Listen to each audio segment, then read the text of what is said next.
देखिए जी, इस वक्त मैं गुलिस्तान के सरहदी शहर चमन में मौजूद हूँ।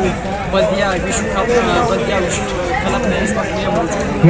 जैसे कि आपको मालूम है, GFC गुलिस्तान इसके बाद तैयार रिंग में आ जाए 36 केजी में मुदस्सिर चमन वर्सेस मानव गुलिस्तान। आज चमन बल्दिया क्लब में कमांडर राशिद सदीक ने बल्दिया जो विश्व का फाइनल है इसका बाकायदा इनामात तकसीम किया गया है। इस वक्त मेरे साथ इंटरनेशनल प्लेयर लतीफ़ खान मेरे साथ मौजूद है।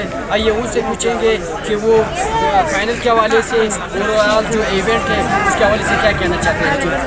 सबसे पहले आपकी मीडिया के शुक्रगुजार हैं। आइए उसी कंपनी का टूर्नामेंट ये निकाला हमारे मास्टर के लिए एक मुफ्ती टूर्नामेंट है और ख़ासकर आपको पता है कि हमारे चमन सिटी जो है वो इस वक्त मंशियात की लपेट में है। हम इसकी कमांडेंट और हमारे हम पाक के शुक्रगुजार है उनसे हमारा ये रिक्वेस्ट है -30 केजी में मुदस्सिर चमन मानव गुलिस्तान रिंग में आ जाए करा ले और हमारे नौजवान बुरी सोबत से बचे। शुक्रिया। ये थे आपने सुना हुआ था, इनका मज़ीद कहना था कि IGFC गुलिस्तान से ये मुतालबा किया गया है कि ऐसा इवेंट करना चाहिए क्योंकि इलाके में जो अफरा तफरी है ये बिल्कुल कमी होती जा रहे हैं।